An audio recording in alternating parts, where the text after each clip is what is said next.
Happy Wednesday. My name's Aaron. I'm the co-founder, managing director here at BWG Connect. We're a giant networking group of brands. We host a ton of these informational networking events as a whole.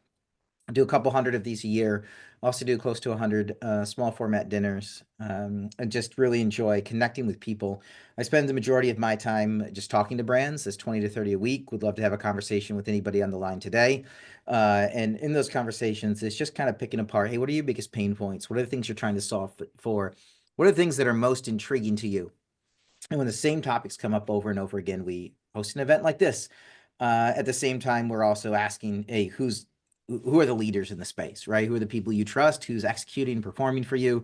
And that's who we bring in as a sponsor and kind of a thought leader here on these calls. And so before we get started, a couple housekeeping items. We're starting 3 to 4 minutes after the hour, like we always do. Just want to give everybody a chance from the last meeting to be able to join. We're also going to wrap up before the end of the hour as well, I guess before 2:30 Eastern time. We're going to give you plenty of time to get on to your next meeting without being late. The other thing is we want these to be as educational and informational as possible. At any point in time, if you have a question, drop them in the chat, drop them in the Q&A, and we will get to those questions as real time as possible. And I guess the only other thing is we are kicking off a full day event again in New York City, the 12th of December. If anybody would like to attend that, just ping our team. We'll get you signed up. And other than that, let's jump into kind of the topic for today, which is around influencers as a whole. It's been an interesting trend over the past, I would say, really like 3 to 4 years. From the time, I guess, you think about TikTok taking off, when you think about the pandemic and all this other stuff, this trend around, hey, what's going on with influencers? How do we use them? And it's gotten, I don't think anybody's surprised, it's gotten really complicated to use them effectively and efficiently, cost effectively. And so we've got some great friends, partners, longtime friends and partners, supporters of the network over at Blue Wheel. Zach and Dana are here today, and I'll kind of like kick it over to them if they want to do a brief intro, and then we can kind of jump into all the information. And again, if you have questions, drop them in the chat. But Zach, I'll kick it to you first, and then if you want to kick it to Dana, and then we'll jump into some of the content. Sound good? Yeah, that sounds great. Appreciate it. Yeah, Aaron and I have been working together for over 5 or 6 years at this point, so it's always great to connect and reconnect. I'm Zach Riegel. I'm the VP of Sales at Blue Wheel. I am joined today by Dana. Dana, do you want to give a brief background on your role at Blue Wheel? Yeah, so I'm Dana Henninger. I'm the director of social at Blue Wheel. I oversee organic social and influencer marketing, and I've been here for about 7 years or so. I've also been with Blue Wheel for over 12 years at this point. So yeah, I thought 7 years was long. I thought I 7 know, years. right? In the agency space, it's Yeah. like dog years, or it should be times 7. So we're really excited today. Oops. Hold on 1 second. Oh, okay. I didn't realize that was there. There we go. We're really excited today to talk more about influencer marketing in specific. Blue Wheel as an agency, we're an omni-channel advertising and marketing agency. We help brands from click to ship. Today, we're going to be specifically talking about influencer. And to Aaron's point, influencer has changed. It's evolved. It's a different breed than it was a few years ago. But also how we use influencers and how influencer content can unlock our complete omni-channel advertising strategy. So today we're going to dive in, and Dana's going to give us a breakdown in terms of modern influencer. What are we talking about when we talk about influencer? What does it look like? How has the market shifted? And then we're going to take a look at 3 ways that influencers are impacting omni-channel advertising, and potentially ways that you're not thinking of them today. So the goal is to give you a better understanding and maybe a few ideas of how you could be leveraging your current influencer efforts or starting influencer efforts anew to support your digital strategy. Cool. Is there a size, really quick, is there a size of company that we're like, this isn't relevant for, or is it for literally everybody? I mean, really every company can benefit from influence marketing as long as you have a product that is something that has interest. I mean, I'm sure there's like weird plumbing tools or like something super random that even like an influencer, there's probably someone in that space as well. But yeah, really any brand that's selling products to people can benefit from using influencers. Awesome. And one more thing, just I've seen a bunch more people join here. If you have questions along the way on anything at any point in time, drop them in the chat or drop them in the Q&A and we'll get them answered real time. So awesome. This is my probably, I think, I don't know, I might have multiple favorite slides, but this is the one that I'm most intrigued by because this is something that's changed, I think, drastically over the years, or how people view it, or at least how I did. So anyways, back to you and the team.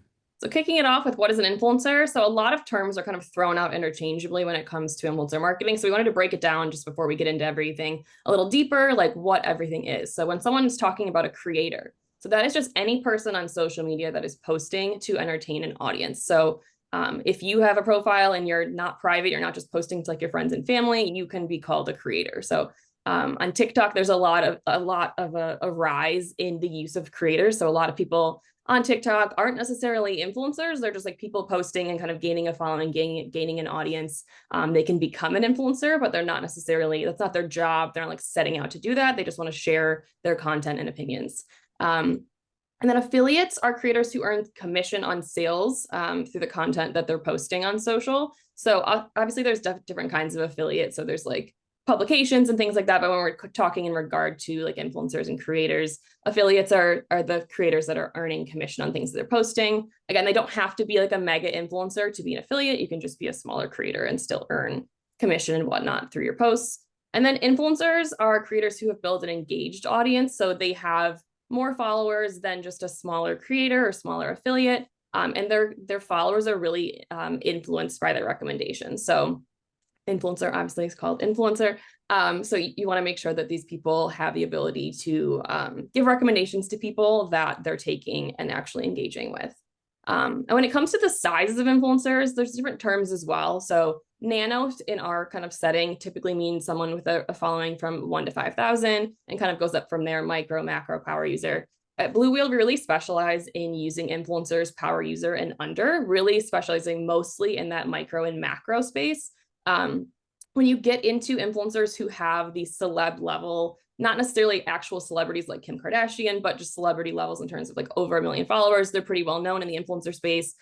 Their costs can just be astronomical. And it can be difficult to work with in terms of getting contracts and all of those things through. So we really found that the sweet spot for getting great content, getting people who are posting that have engaged audiences, and just easy to work with are in that macro and micro space. Would it be fair to say we work with influencers and a lot of them are creators and affiliates, or they are all creators, but some of them are affiliates? Yeah, so everyone's a creator essentially. If you're posting on social media, you can be called a creator if you're posting. But yeah, in terms of affiliates, some influencers don't want to be affiliates. Some creators don't want to be affiliates. It's ultimately dependent on if you want to kind of turn your audience into a money-making effort, or if you want to keep it more organic. So that affiliate piece is kind of just if someone wants to start earning through their content. But yeah, influencers can be affiliates, but everybody's a creator. So hopefully that clarifies. Yeah, we'll dive into how you structure campaigns or how you structure your influencer based on what you're trying to accomplish, creating content, driving revenue, top line awareness. So there's more of that to come. I appreciate the insight. Yeah, and really quick, so the influencers, if they're deciding to take cash up front, right, which is traditional what it is, right, just you're paying them for an action, they can also blend into, and maybe we'll get into this, like what you're talking about is like are you seeing a trend where we're going to affiliates? Because I've seen the pendulum swing back and forward where the affiliates seems to be more of a performance marketing type initiative, which a lot of people are more comfortable in. Any trends there as a whole? Yeah, so with affiliate, that's definitely been on the rise just in general, and then through like TikTok Shop and things like that. I know we're not getting fully into that, but just noting like affiliate is definitely on the rise. And things like you're saying, like things have really changed. So in the beginning, back like 10 years ago, it was like you could just send products to influencers or to creators, and they would just post without needing a contract, without needing payment. They were just excited to get product. Then things really shifted into these like mega influencers. All of these brands were just reaching out to the top people. And then it's shifted now into this more kind of like smaller affiliate model. And while smaller affiliates are a great way to get a lot of widespread conversation going about your brand, we really find that actually working with influencers in a more kind of like upfront payment contract method is more effective for your full omni-channel experience. So a lot of times when you're working with kind of like affiliates or people, you don't have as much control over the content, which sometimes is fine if you're going at scale, but a lot of times when you want to use that content in all these different places, if you're paying them to create content, or you're working towards sending the products out and whatnot, sometimes they'll say the brand name wrong. Sometimes they'll use the product incorrectly. There's a lot of different kind of pitfalls you can fall into when you don't have as much control with an upfront contract or an approval process. So we found, again, we're working with smaller creators still, and it's really cost effective, but we're able to get more control over it in order to make sure we're getting a good end result. And I do also want to note that with that control, we're not trying to give scripts out to people or make it seem super inauthentic. Like, the benefit of influencers that they know how to talk to their audience in a way that is actually going to have that influence. So we don't ever want it to seem scripted, but we want to have control over, are you saying the brand name properly? Are you using the products correctly? Those kinds of things. So a lot of brands definitely benefit from leaning into that method over just relying on an affiliate program where you don't have that much control. Awesome.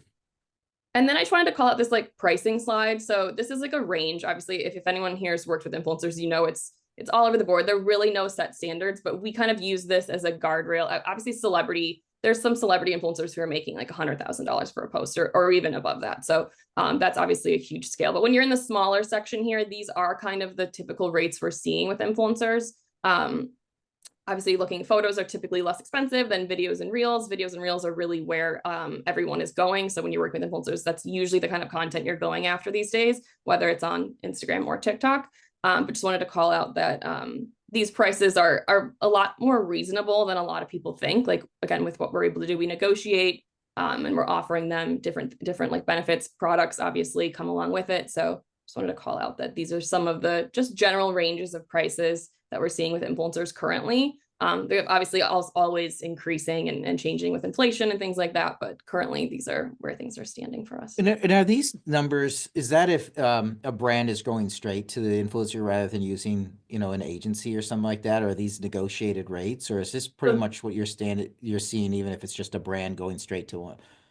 So obviously, like, we are an agency, so these are the prices that we're seeing. So when we're approaching influencers on behalf of brands, so this is these are the general ballpark rates that we're seeing, kind of judging off of. Obviously, if someone has like exceptionally good content or extremely high engagement, the prices go up and things like that. So again, this is just like a base level here. But yeah, typically as an agency, this is what we're seeing when we're negotiating on behalf of brands. You're right. It is a lot lower than I thought it was going to be. Yeah. And again, like the size of influencer does matter, but yeah, these are kind of like the averages for each sector of influencer. Awesome. And a quick reminder, if you have questions, drop them in the chat or the Q&A and we'll get to them for sure. Yeah, David, do you want to just touch on usage rights and kind of how that has shifted as well? Yeah, for sure. So with usage, so typically organic usage is automatically included whenever you're working with an influencer. That you can repost the content onto your own social profiles. That's just kind of like a included cost. When it comes to using the content in advertising or in email, on your website, things like that, that's when the costs increase beyond the first rates that we're showing. So the rates that are to the left of that are like the organic usage rates. When you want to use it in different places, that's when there's usually a monthly cost. So you can decide you want 3 months. Usually we're going after 12 months of usage. So those rates can increase based on what you're asking for. If it's something beyond organic usage, which most brands typically are looking for, that paid usage, paid advertising at least.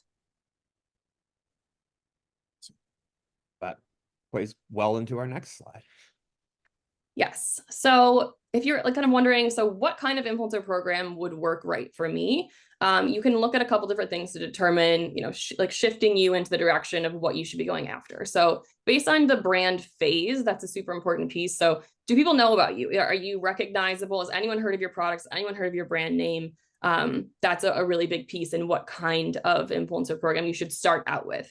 So if no one has ever heard of you, you need awareness more than you can actually, like, you can't really convert people until they've heard of you at a mass level. So organic awareness is the kind of goal of your influencer program you should go after initially.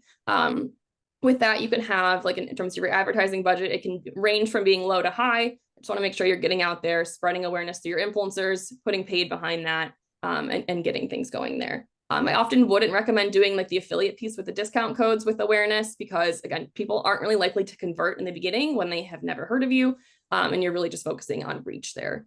When it comes to having an affiliate influencer program, so pairing together what we've been talking about, so like working with these smaller influencers and also giving them codes, that's a great way if you have like a lower budget in terms of advertising to get a lot of content and reach beyond what you'd be able to do just if you were only advertising. So that's when we really like to utilize the affiliate program, is that kind of like middle brand to utilize that content and get conversions through repetition of working with influencers. So in the collaboration focus here, I have reach and frequency. So you want to reach a lot of people, but also you want to work with the same influencers in that affiliate program multiple times so people can see that they're consistently liking the product over and over again. And then they're more likely to convert, again, more organically just through the content than relying on ads.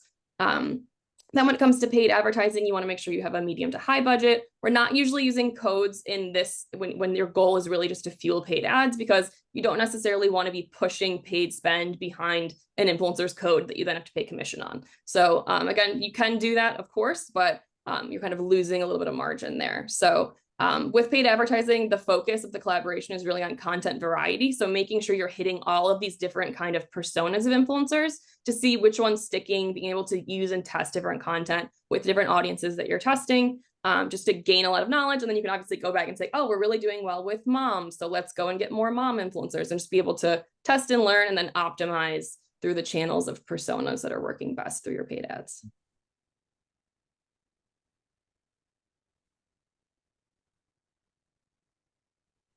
Okay, just some things to consider when working with influencers. If you've never done this before, there's like 4 main things that I think are the most important. So first off, aesthetic. You want to make sure these influencers are posting good content. If you're going to be paying for it, you want to make sure that you're going to be getting something back that is usable, that represents the quality and kind of just brand identity that you have. The content quality in terms of, do they have like nice picture quality? Is their videos professionally produced? Do they have nice sound? Things like that. They're not in like cluttered backgrounds or those kinds of things. And then engagement rate is a huge one. I'm sure you guys already all know this, but you know, some influencers can go out there and buy followers, or their followers aren't really authentic. And so a good way to spot that is by checking their engagement rate. You want to make sure that their audience is engaging with their content, they're liking, they're commenting, the influencers are responding back, just to make sure they really do have a sense of community, because that's when you can identify if someone actually has an influence. And then the last thing here is controversy. So I'm sure you guys have heard of different influencer controversies that have happened throughout time ever since influencers have been relevant. So making sure you're not aligning with someone who has had a past controversy is a huge thing. There's always different scandals going on. So it's not always something you can prevent if you work with someone and then they have a scandal, but always making sure you're vetting and researching influencers just to make sure that you're not aligning yourself with something that somebody did that was not very tasteful. So a question I get a ton is, where do we go find influencers, and how do we increase the number of influencers? Like, what's the best way to go? I mean, there's vetting, but there's also finding the people in the first place. And then there's always this, there's this little bit of anxiety around, well, I see they're an influencer and I space, but they're also dealing with, maybe it's competitor, maybe it's a competitor just left of center. Is it bad if, they're talking about both our products? How do we go find somebody that's niche that really works well for us, is a lot of the questions I get. I need more. That's what I think is the right way to put it. Yeah, so we use a lot of different tools to kind of figure out which influencers are right for a brand. So first we identify like what kind of personas we think are the right fit, again, whether it's like moms, like lifestyle influencers or whatever it is. And then from there, we do utilize the software to kind of find influencers and vet them and get more information on them. But we also do a lot of things manually. So like my whole team is really very like overly online, I would say. So we've worked with so many influencers in the past that we just like we've categorized them and like have a ton of influencers just kind of like on deck that we know can top of mind think of. But really just like searching and finding people through the platforms is one of the best ways to really make sure you're getting the right people. Softwares can't always pull everything you're looking for. I would say if anybody is, on TikTok is a great way, like TikTok search. You can find so many good people just through like the native search capabilities of TikTok. Their algorithm is just like unmatched. So that's really something that we utilize, is both our past experience, our software, and then just like getting our hands dirty with searching and finding people there. In terms of your question on working with influencers who have worked with competitor brands, it can be tough. You definitely want, it depends on your product as well, like how niche of a product you have. Obviously in like the beauty space, if you didn't work with someone because they promoted like a lipstick for another brand 2 weeks ago, like it's just impossible to find a beauty influencer who's not promoting multiple products. But if it is a little bit more niche, you want to definitely look for someone who has more space between that. You wouldn't want to work with somebody who posted yesterday about something super niche. I can't even think of what would be like, I don't know, like a coffee maker or something like that. Who posts about their favorite coffee maker they just got a week ago, and then you're going to do a new collaboration with them. Like that doesn't really make a lot of sense. So finding the right people definitely depends on what kind of vertical you're in. But yeah, just ultimately looking and seeing who they're working with, when they worked with them, and if it's necessarily a deal breaker for your industry. Yeah, awesome. I have a question that comes into right kind of in this vein. Influencers I'm familiar with tend to dominate a specific channel, i.e. TikTok only. Do successful brands take a channel approach or a multi-channel holistic approach? Yeah, so we typically work with Instagram and TikTok are the channels that we're most usually like commonly working with influencers on. YouTube tends to be really expensive, and we just see that we get better reach there. So in terms of where we're working with these people, it depends on where their audience is. So if someone is huge on TikTok and smaller on Instagram, we'd rather work with them on TikTok. So we don't like discriminate on platform. We look at where the influencer has the most influence and work with them on that platform. I think the big thing here is, for a lot of brands, influencer tends to be kind of an afterthought or UGC, or, hey, we're going to do it. And there's not a lot of critical thinking about where the content's going to go and how it's going to be produced and what channels it's going to go to. What are the overall goals that you're trying to achieve? Either it's social growth or advertising revenue, right? Aaron, we talked about creative a while ago and how traditional creative agencies used to create this like big We chunk might have done a whole content, podcast on it, Zach. and then everyone had to take the trickle down content, right? That's how a lot of influencing is being done. It's just done, and then you take what you get and see how you fit it into your advertising, your organic social, or your back to school campaign. And what Dana's team does a phenomenal job of, and what I think we want to communicate to everyone that's on this call, is there's a level of planning and critical thinking that comes to influencer content that's needed in order to solve these things before you get there. So we know who we're trying to target. We know what the goals are. We know how the client evaluates success. So we're going to make recommendations for influencers on those channels at those sizes in the right niche that fits that. So there's a lot of planning that goes into it in order to make sure. And kind of the second half of this presentation is all of the additional things that you can do with this content that unlocks advertising needs to be thought of in that planning month, right? You asked when does Q4 planning start, and we said August. We want to be 3 months ahead of everything, right? We want to be thinking about all of this stuff. So I think that's a really kind of good way to frame how we take a look at it, is usage rights, what you're trying to do, the size of your brand, reach or revenue, awareness or channel growth. All of those things need to be discussed before you put together your influencer campaign. Yeah, and I do just a little bit on this question. I want to dig in just a little deeper here because what I'm reading into it is like, then if I'm going with an influencer that maybe is on 3 channels, I can just pick the one that they're dominant on, and they're not going to be offended that I'm not asking them to do for any of the other channels. Would be my hope, and that's totally acceptable across the board. But the other part of it, though, is Zach, is kind of what you're saying is, we need to think about it. Let's take a step back and take a look at what our goals are. And it could be possible that for less money, I could have them produce content for me that I really need on these other platforms that they're doing. And if I think about it from a holistic content generation platform, yes, I want to drive sales, but I also have this other whole piece that I have to constantly be getting more and more content. How do I have that fit into who I'm working with? Yeah. And with like the channels as well. So if you're just going for awareness, you obviously want to work with them where they're the biggest. But if your goals are to really convert, like Meta has a higher conversion rate than TikTok and things like that. So if you're looking for again, more fueled towards paid in that planning process, you would want to post on the channel where you want to get like partnership codes so you can then like take their content and whitelist it out there, versus just like going where you're going to get more organic awareness. So yeah, that definitely plays a part, that I want to make sure that that's clear as well. Yeah, for sure. Thanks, Amy, for shooting that in. Just a reminder, because we had a bunch more people join here at the halfway point. You have questions, drop into the Q&A or drop into the chat, and we will get those answered right here. Actually, another one just pops in. So many influencers have paid followers. How do you filter them? Yes. So that's kind of what we're looking at. The first thing you look at to really clock that is your engagement rate. So making sure that they have a high engagement rate is a good way to see if the people that are following them actually like their content. Also looking through their comments on their posts as well. So sometimes there can be bots in there that are just going to be engaging too. So like the first step is looking at engagement rate. Sometimes there's bots that can get past that. So then you have to take a deeper look at what their comments are looking like. If you're still concerned, you can also like we have software that allows us to like vet who someone's audience is and who's engaging. But if you don't have something like that, you can also ask them to send screenshots of their like inside of their platform to see like who their followers are. Some influencers are a little hesitant to do that, but the ones who have authentic followers usually are not. But yeah, it definitely is something you have to keep an eye out for. But those kind of three things are the ways to get around that.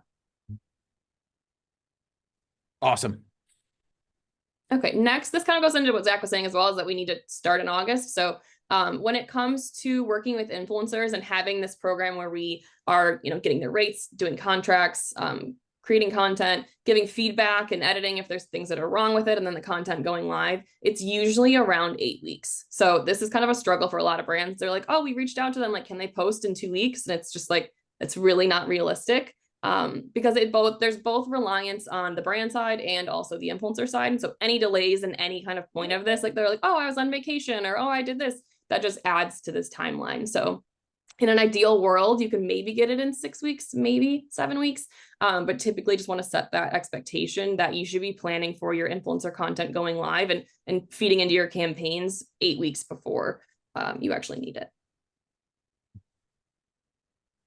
That's awesome.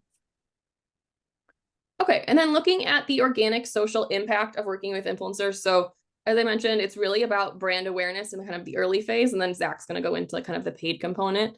But working with influencers obviously provides that social proof beyond just what you're able to tell through your own brand marketing. So every brand is talking about how great they are, how great their products are, but when you get to see a real person that you trust and put your time and energy into supporting these people, and they are recommending these products to you, and you've maybe tried something before from them, now they're recommending something else. It just makes you trust that product more since you have that built-in trust through these creators.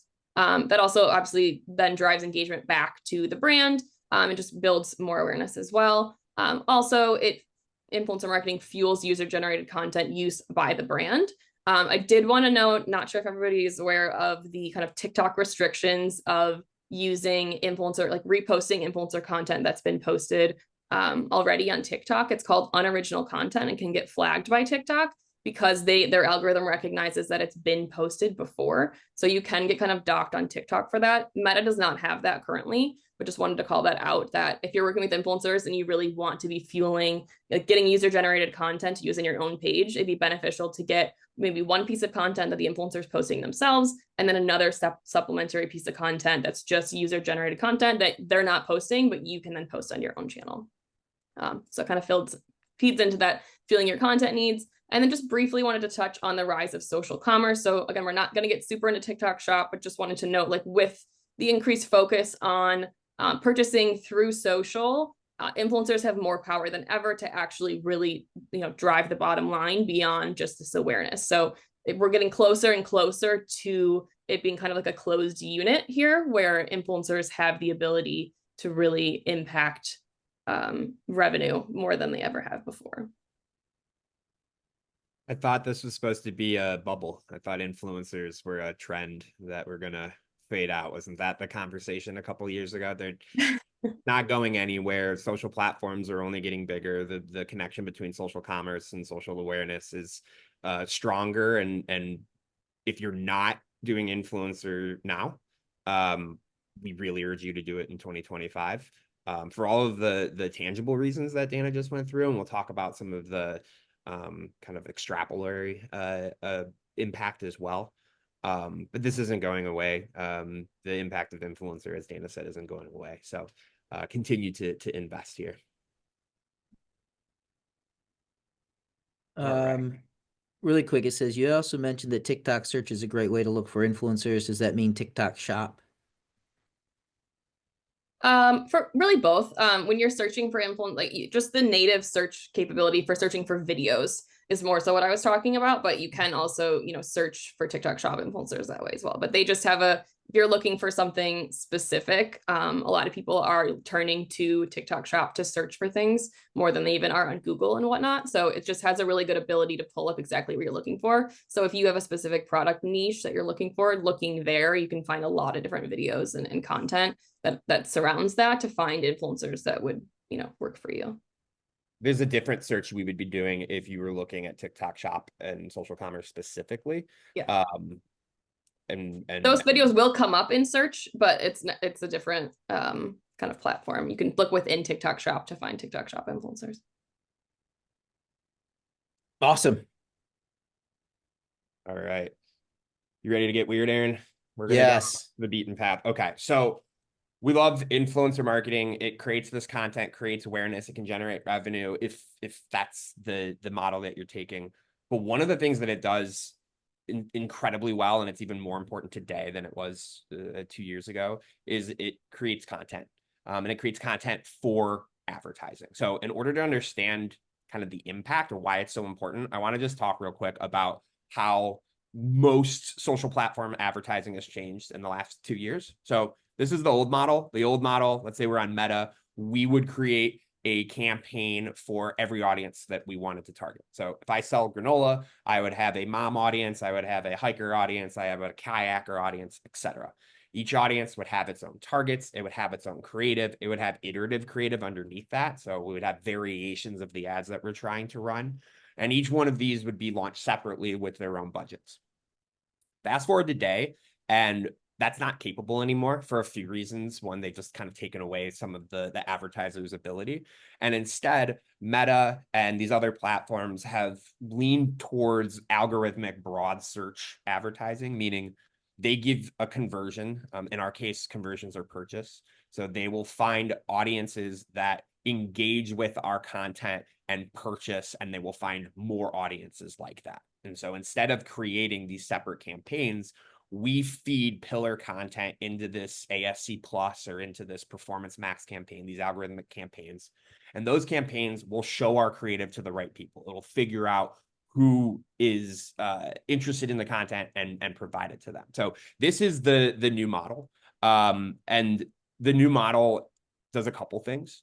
The first is, when we have this new model, now we need to feed it with pillar content. So instead of iterative content, instead of versions on versions, we need to create our mom content, our kayaker content, our hiker content, and allow the algorithm to find the right advertiser. So, or to find the right user. So in order to use this really important advertising campaign, we need to create pillar content. Pillar content can be expensive if we're producing it ourselves. If we're in a studio or on site and we're paying models and model usages and full teams, that can be really expensive. So the way that we found to support this really important advertising technique is to use your influencers to create that pillar content. Towards Dana's point, if her team knows that they have to create those influencer relationships and they're going to be advertising focused, who she works with and the usage rights that her team negotiates are going to change completely.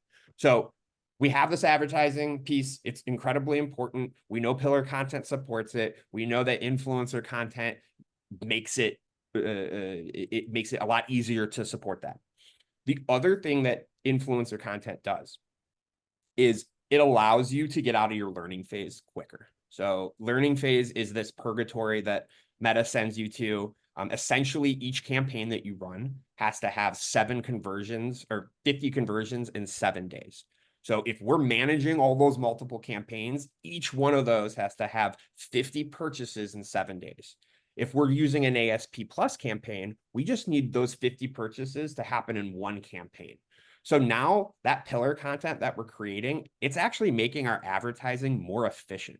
So not only are we using this ad campaign better, we are being more efficient, more cost effective with our advertising because we don't have 12 campaigns that are stuck in learning that aren't being as efficient as they possibly can. So this is what we talk about where, yes, influencer content has these very tangible benefits, but we're also looking at how to engage and how to unlock other parts of your omni-channel strategy.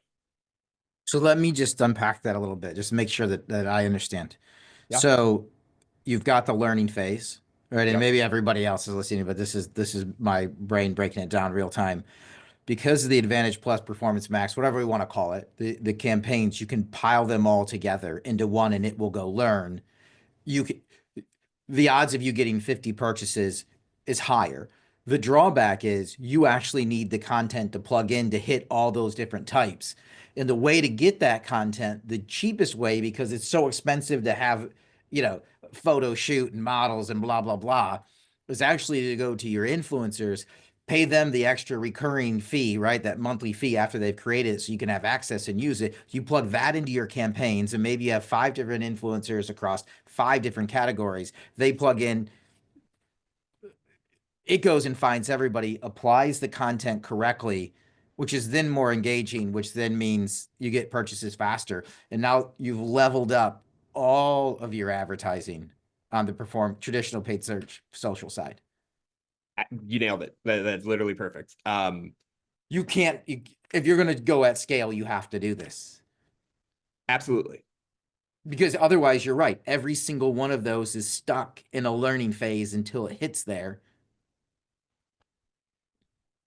I mean, you're losing money in that scenario as a whole. And how do you explain this effective, to an executive team? Like, not just more cost effective, but also like we see with millennial and Gen Z audiences, there's an expectation to see UGC or content that's shot from a personal level. There also is a need for professionally shot high quality content. That's a trust issue.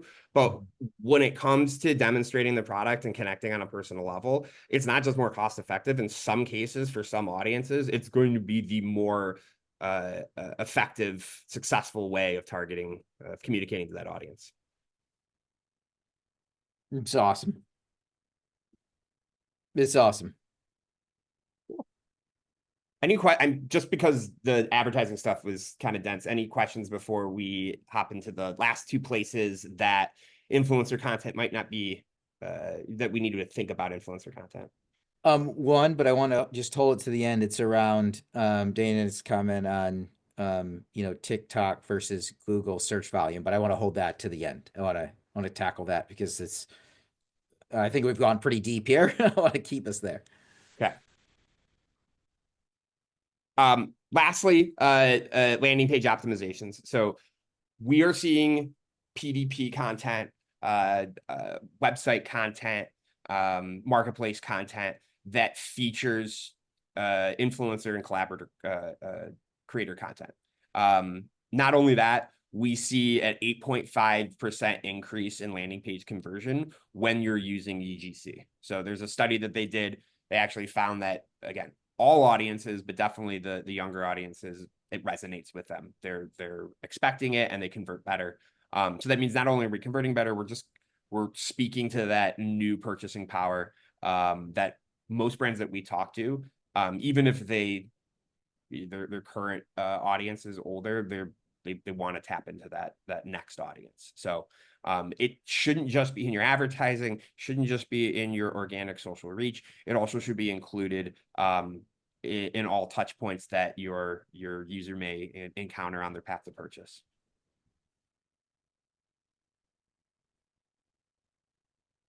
You completely changed my mind on influencers. This is my mind was going away from just a pay for performance type. That's where a lot of conversations I'm having right now are around profitability and being able to show it. And the easiest way is just pay on conversion. But from a pure profitability standpoint, you might not be able to do that. But you might not get the best person aligned with your brand if you're not paying them up front.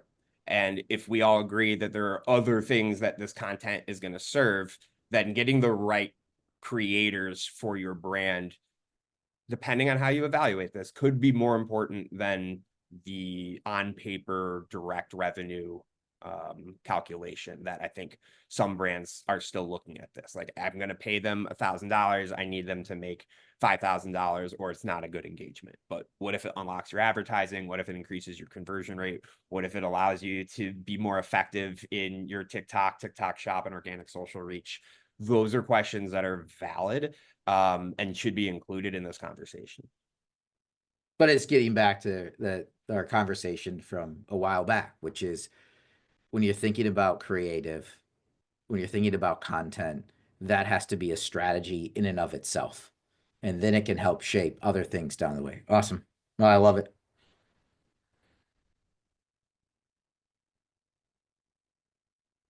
Great. Basically what we just talked about. We have the takeaways is content's key to unlocking our omni-channel advertising. The impact that influencers have on organic awareness and growth isn't going away. Dana fought me on this. She was like, everyone knows influencer is good for social. I'm like, I know, but the level that social is going, the level that influencer plays in it, it deserves to be reiterated and kind of shouted from the rooftop that there is this halo effect that the influencer has on your greater efforts. And then integrating that content into further customer journey, including PDP pages, which has seen increase in conversion rate and a better stickiness with younger demographics. Awesome. So let's jump back to a question here. It says, please ask Dana to elaborate a little on the comment that people are searching on TikTok more than Google. Is it TikTok in general or TikTok shops? Yeah, so for TikTok in general, I mean, it's not like Google. Obviously, Google is still the number one thing. But when you're looking at, there's different studies coming out about Gen Z and like where they're searching for things. And a lot of them are taking to TikTok to search versus going to Google and seeing a bunch of things that are paid, to show up there. So there's a lot more trust right now in what's the search results within TikTok shop, sorry, not TikTok shop, TikTok search results over something like Google. I know I personally, if I'm going to like a new city and I want to find like restaurants or, things like that, it's just, there's a lot of really good content that's coming up, or if I'm looking for a new product or something like that, it's definitely where I'm going to. I know I'm like super into social. So I know like older generations might not be there yet, but the search capabilities are really impressive on TikTok. And I'm definitely more able to quickly find what I actually want versus what, people want me to find on Google, I guess I would say. Google quality has gone down while TikTok's gone up, right? I mean, we could have a whole nother webinar on search and how that's gone in the last couple years. But if you go to Google right now, you're getting AI responses, you're getting 7 pages of ads, you're getting AI generated content that doesn't really answer any questions. So yeah, we're seeing a legitimate shift in how you find the right answer for, and specifically product or service searches. Yeah, I mean, you do a search, like, do you really need 1,453,237,000 search results, or right? just Yeah, need are something you that's saying like, oh, relevant I'm going to Austin, Texas, I want to know what restaurant to go to, and it's like, good luck finding that like an actual, like it's just you can find so much more on TikTok, and then there's videos and people show you what what's all about and explain it. So there's definitely a rise of TikTok search usage. Yeah. So I don't know if there's any other questions. I have one more here. Are there any methodologies around estimating the total reach and return of influencer content? Good question. Yes and no. I don't think there's like a way to say, hey, this piece of content, we throw it into the WYSIWYG and it tells us how well or what impact it made. But you certainly can see the effect of advertising or the specific ads and the improvement that they had on ads where we weren't using influencer campaign. You can see your social organic growth. You can see your social commerce return. So I think the short answer is not right now. Not in a really intuitive, meaningful way. But if you kind of put together these disparate pieces, you can make a really good picture of the impact that content's having. Yeah. Awesome. Love it. I'm looking for if there's any more questions. Oh yeah. I scrolled down here, right? Do you think gifting still plays a role in influencing partnerships? If so, what would be your approach? Like just gifting without payment, I'm assuming they mean. Maybe, yeah. Yeah, so just get a lot of influencers these days, like this is their job or it's like their side hustle, and they're more so looking to make money and like actually versus where it used to just be like, oh, I'm getting free stuff. There are different like services and things that people can utilize to just get free product. So there are like sites and stuff like that that are more like affiliate based that you can go more product oriented. But again, like with just the product seeding, there's not often a contract. You don't have the control. So kind of goes back to what we were originally saying is just like you could get something out of it, but you're not going to get as much of an impact as you would if you went the more traditional route, as we're mentioning with the contracting and usage rates and all those things. We lovingly refer to it as spray and pray when you're at high volumes, when we're just gifting and sending it out there, and there's some value in that in terms of awareness and hitting a tipping point. But for literally everything that we just talked about in the last 50 minutes, we at Blue Whale don't believe that's the most effective way to manage your product seeding. And the next one here wouldn't be a 2024 webinar without one AI question. Are there any predictions as to the impact of search moving to new AI channels and the visibility of influencers? Yeah, I mean, honestly, just what we talked about. Like, I think that AI in a weird way has made Google worse. And that's just not a personal thing. That's I hear it from lots of people. That the results just aren't getting good. Therefore, you're pushing people towards these platforms, and these platforms because the algorithm is so good, they are able to connect you with the right person talking about the right thing at the right time. So, you know, the AI is both effective and ineffective here. It's ineffective on Google because it's trying to synthesize and give you an answer, and it's not a very good answer. The AI on TikTok is recognizing your question and connecting you to someone that they believe will answer it the best, right? So it's two uses of AI in kind of differing ways, and we like the one where it's still the user telling the story. It's not the AI, right? And on Google, it's the AI that is saying, oh, yes, you want to know the best way to apply makeup? It's this. And I've aggregated it from 20 different people instead of here's a user who has a lot of authority. We're going to connect you with them because we notice that the question you're asking is aligned with what they're talking about in this specific video. It's just, it's a more complete, more trustworthy process. Yeah, I think it gets back to the old adage around, Google being a search engine. And, even like if you think about OpenAI or if you think about TikTok now, right, it's an answer engine, right? It's not just giving you tons of more stuff to go search through to find something. It's literally, like you're saying, connecting you with a resident expert that can help get you to the answer. Yeah, awesome. I did not have any other questions that I poured in. But this has been an absolutely fantastic conversation. Again, thanks everybody for throwing in the great questions. They make these incredibly lively, more meaningful conversations, I think, as a whole. I would encourage you to have a follow-up conversation with the team over at Blue Whale. Longtime friends, partners, supporters of the network have helped countless brands out in the network out with everything from paid search and social to influencers to Amazon across the board. I think that click to ship is a pretty well rounded description of what everybody does, and one of the few people out there who can actually do it at scale and do it really, really well.